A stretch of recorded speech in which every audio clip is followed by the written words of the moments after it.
to your Chicago Bears, Colin. And I guess there's some consternation in Chicago that maybe Bears fans are like, when are we going to do something? We're going to get a big guy. You got Cowherd out here talking about Max Crosby.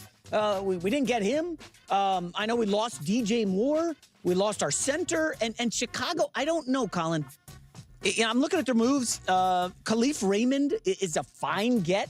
But you look at their wide receiver depth, it's not great after Odunze the Chicago Bears are talented enough today to win a Super Bowl. Not saying they should be favored.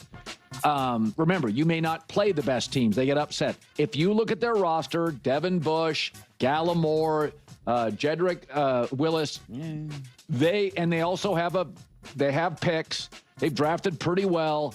Their talent is good enough. Drew Dolman is a loss, but picking up Garrett Bradbury is about as well as you could do considering the situation.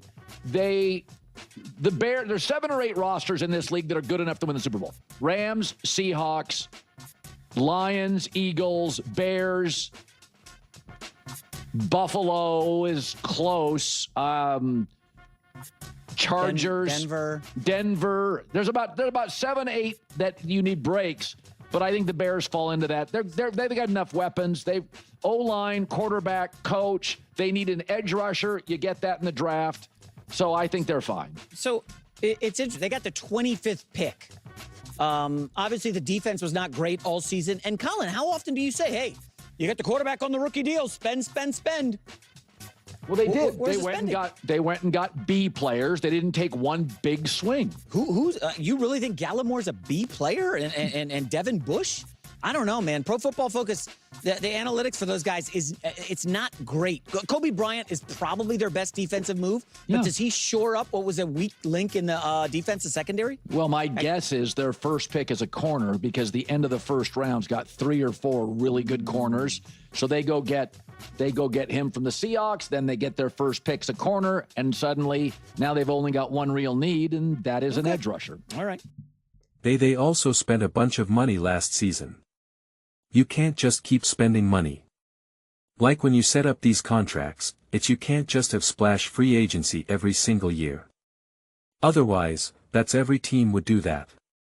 Every single team would just be like, hey, it's a free-for-all to get to just spend as much money as you can and get the best free agents out there. That's not how it works. That's not how it works. And salary caps and free agencies are always tough because everything's always kind of staggered, right?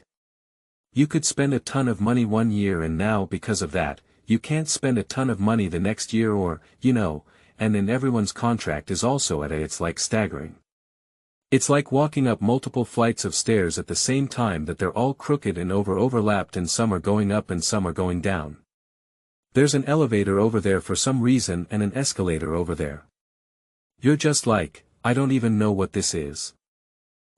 So trying to figure all of that out gets really messy. But this year is really funny to me, man. This off-season is so funny to me with free agency. I'll never be able to find the clips because it's just I'm talking about just like the general sentiment really, but I just remember really vividly especially going into 2024 season. Everybody was there it was such a prominent take to really de-emphasize free agency and de-emphasize free agency spending and the teams that are spending a lot of money and whatnot they were made fun of. It was just kind of the teams that and I assume it was the Herd cause Colin always talks about this but it could also be Nick. It's kind of a typical take from a style of take that they can have where they're just like the team that spends the most money in free agency, has never even made it to the Super Bowl. There's always those random stats. And again, I don't know them off the top of my head, but I do remember specifically that was such a prevailing conversation, conversation point. And now this season, there's no sense of that at all. Zero, none. It's just spend, spend, spend. Everyone get after it in free agency. If you're not doing anything in free agency, you're doing it wrong. You got to spend the most amount of money. You got to make all the trades. You got to do everything. Otherwise, you're going backwards. And, I'm just surprised that we're not hearing any of the opposite views when it felt like I heard so many more of those opposite views in seasons past and this season. It's just none of that is existent right now. First off, I don't know why. Like yeah, the O-line and some of the question marks around that with the Bears is totally fair and on the table, but now you're questioning like their offensive depth right now, and like receiver I mean like they got that taken care of. They got tight ends like I don't that's not the problem, like that's not a problem at all. Ben Johnson and Caleb Williams got more than enough. And then I do think defensively I do find myself liking not spending a ton of money on okay, you can spend a ton of money if it's distributed for defense, but I don't love spending a lot of money on defense in concentrated doses. I do really like the philosophy of drafting young defensive talent, that the younger the better in that regard. You can kind of insert them a lot more smoothly than I think offensive weapons, where like the experience really matters a little bit more potentially. And as well as defensive players just get banged up all the time, and so the younger the better. They bounce back better, right? They get banged up and so they're able to recover a lot easier, and you have defensive players going down all the time, and so like making sure that you have depth there really matters as well. So just being smart with that spending, and I favor, and again this always can change because the NFL is always changing. I tend to lean more towards relying more heavily on the draft and still spending some money. You still round out the roster with some smart strategic moves, whether there be trades or free agencies. But like I don't know. And again, it's tough because none of these are like hard rules, because the Rams, considering how their roster and their team is set up, they're like, yeah, we can spend a whole bunch of money in free agency, and we're making certain trades like we're mortgaging, right? Because it's kind of tough, too, because we're kind of putting free agencies and trades kind of like in the same box right now. But like the Rams giving up their draft capital or whatnot. Like they're in such a specific situation with Matthew Stafford, his age and where they're at. And you can't just always copy and then paste that and the situation where the Bears are at. And like the Bears, you can't just unload all your draft capital for potentially other guys or just completely overload all your spending right now, because you need the draft capital. Especially when it's time to pay Caleb Williams.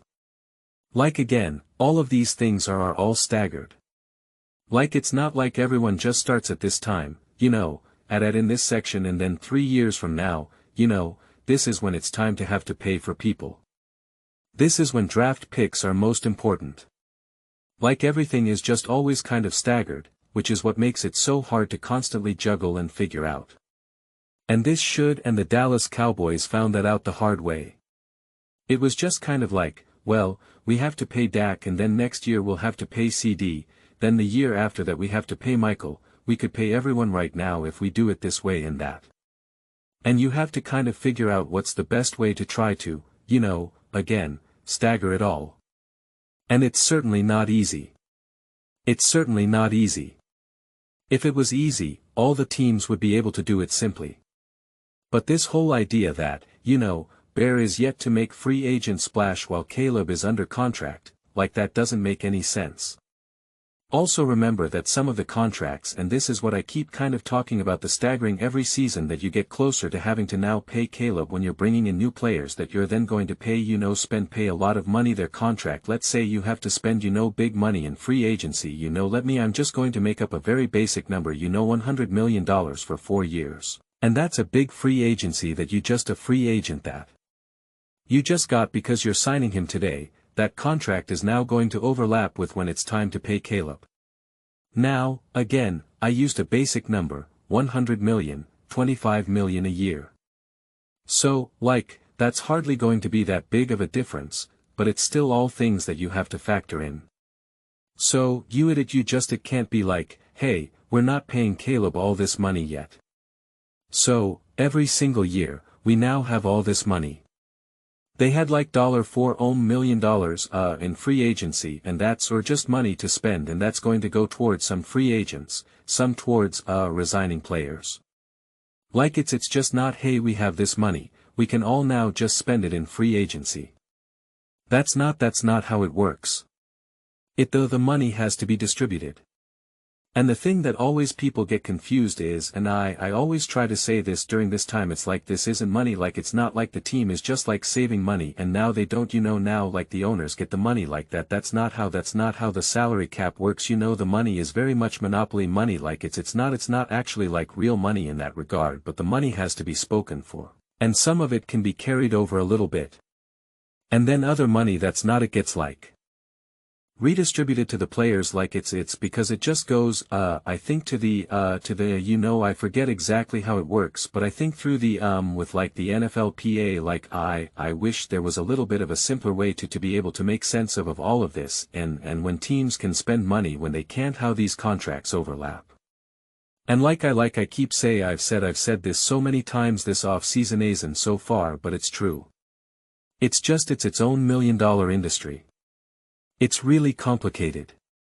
It's not easy. It's why some teams are great, some teams are bad, and it's why fans are always confused and media members are always confused, because it's just they're literally paying some of the smartest people to figure this stuff out, to figure out the cap, to figure out how much money you can spend in free agency. And again, it's not just, hey, we have $45 million, so we can pick.